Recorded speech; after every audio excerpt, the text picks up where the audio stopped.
now we're going to move on to our final item for the evening, informational report on the strategic plan framework draft as revised. Brian? Thank you.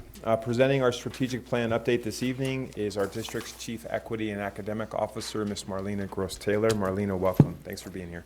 Thank you. Thank you, Superintendent Kingsley, board, and all of our viewers and community here. Today's presentation is to give an update on our framework draft for our strategic plan and what has changed, highlight some trends there as well after having 35 community sessions, engagement sessions, over 1,700 pieces of content and comments.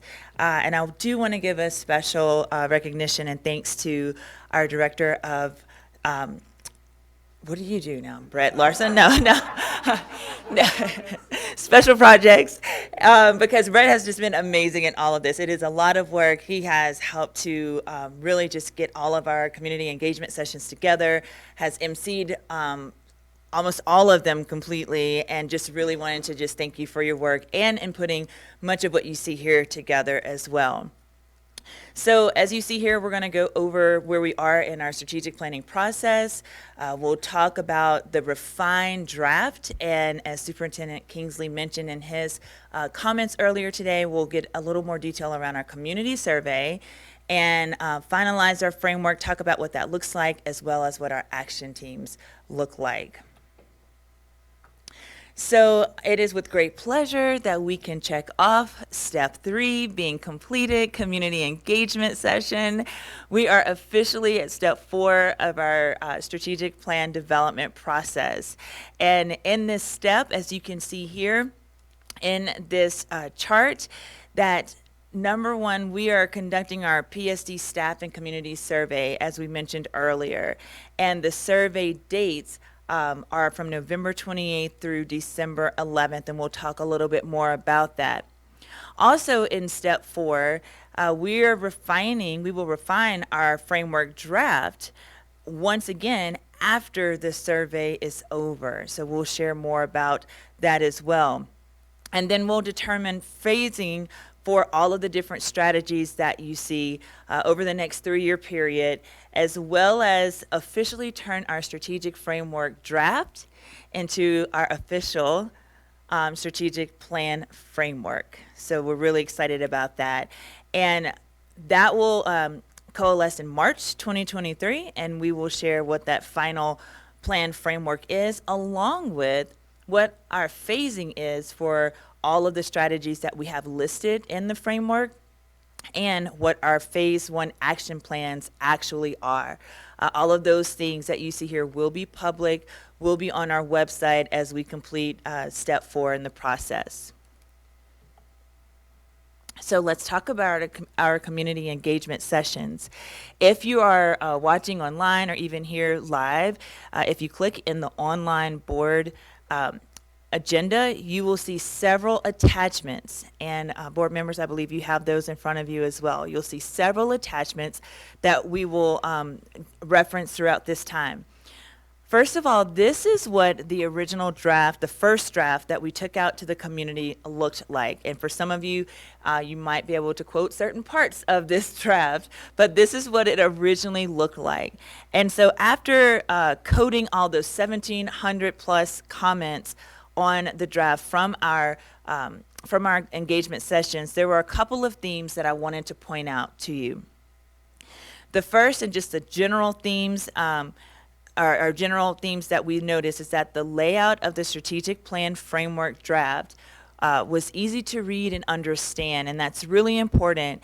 What I didn't mention in specifics is that we had several foreign or several languages spoken, language-driven sessions that were completely in the language, such as Spanish and Arabic. And so it was really important to have a framework draft that's easily to understand and translate as well. So these are themes that we noticed throughout all of our different sessions, our English sessions as well as our Spanish and Arabic sessions. Also, the language alignment across the entire draft areas, we noticed some themes around Are we going to say students or are we going to say learners? So those are things that we cleaned up in this revised draft based on that feedback. And lastly, of the general themes, one of the themes that we noticed was we need to explicitly acknowledge job-embedded professional learning for our PSD staff.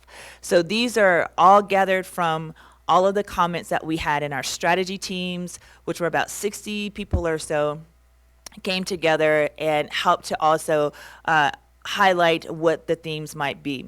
So for each of the different areas of our 4 priority areas, I just want to go over what our themes were.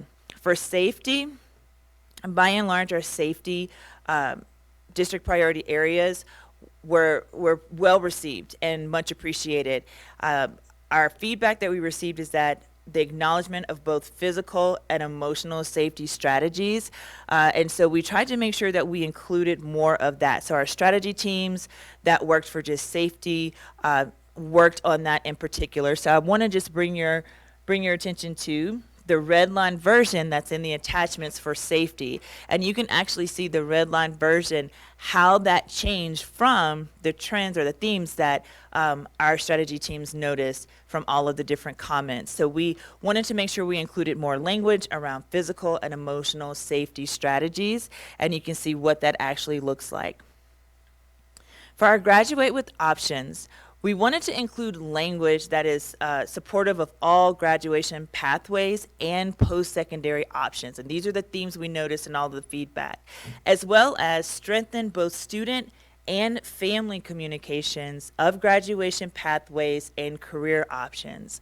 So once again, I'll just reference our red line version where you can see where the strategy teams actually went through that process to try to make sure they were crystal clear about these 2 areas in particular that bubbled up as themes.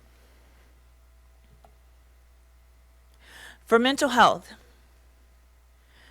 from the comments from the engagement sessions, mental health being a priority area needed to be more inclusive of students, staff, and families. So the feedback that we received that it was inclusive of our students, of course, but also the desire to have it more inclusive of staff and families.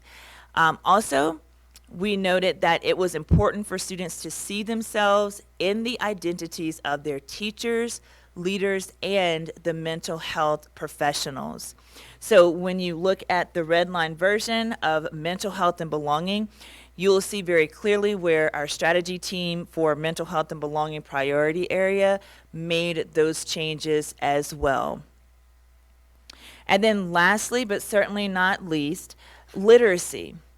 So the themes that we heard in our feedback sessions or engagement sessions around literacy is increasing literacy access and instruction across all content and courses pre-K-12.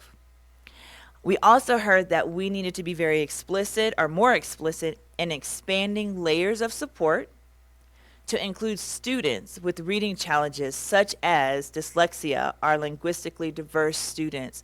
But that is not just those 2, but just to be more explicit around that.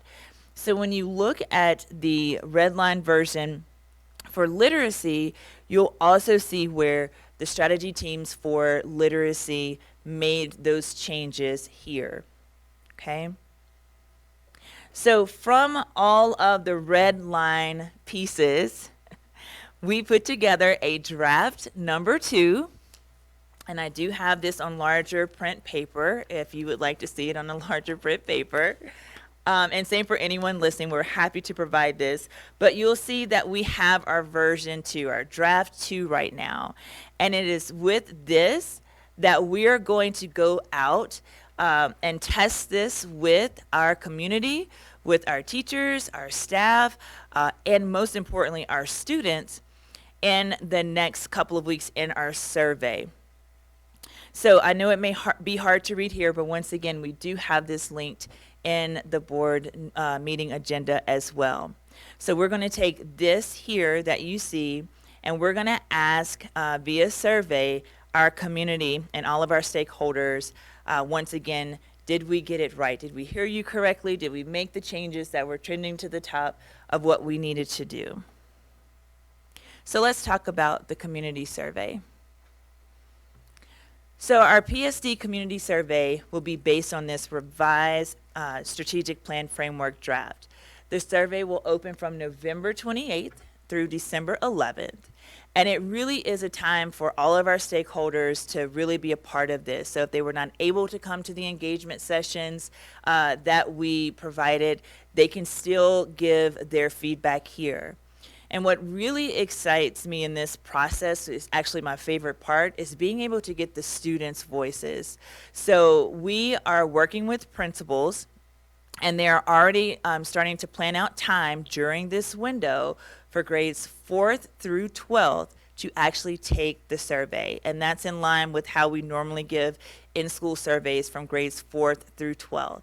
We will be sending out the survey link to all of our community members that are on our mailing list, as well as posting on social media. So if we have any of our parents who would like to walk their littles through this from K through even 3rd grade, they're absolutely able to do that. But we are making time during the school day, during this window, for our 4th through 12th graders to give us feedback on the revised draft. It will be available in multiple languages, so we're in the process of having this revised draft translated. And we also understand that we will have to have some sessions to support our multilingual families in accessing the survey and understanding what we're asking in the survey as well. We will have the survey in print and digital versions, and it will all be available on our district website of how to access those different points. And finally, we will have our strategic plan webpage also active for feedback during the survey time. So after we complete the survey, what's next? Well, our survey results will be reviewed by the same strategy teams, those same 60 or so people that created the framework draft, the original and the revised. They'll also work with identifying who needs to serve on the action teams. And Cabinet will be working through how do we need to phase all of the strategies over the next 3 years when we will actually start the strategy. Each strategy, I do want to note, can last up to 5 years to see that strategy in completion. So we'll be working together as a cabinet to start identifying the phasing of these strategies so we know exactly what strategies we're going to do in the 23-24 school year and so forth. And that information will also be available when we officially launch the strategic plan in March. Next, we'll identify action teams for those phase 1 strategies, the strategies that we're going to implement in the 23-24 school year. And we're going to create detailed action plans for those strategies, and they will be posted on our website. So at any point, any of our community members and our families and staff can see, and students can see what we're planning to do. In those action plans, please note that we will have feedback loops embedded into those action plans. So we're constantly seeing, is this moving the needle? Is this strategic strategy, that's a tongue twister, strategic strategy actually moving the needle and getting us the results that we want? And how do we know? So those action plans will be explicit in identifying what are our artifacts or how are we assessing if we are moving the needle. And again, that'll all be public on our website when we get to this point and when we officially launch our plan in March. I know that was a lot of information, but I would love to answer any questions that you might have. Do we have questions from the board or comments?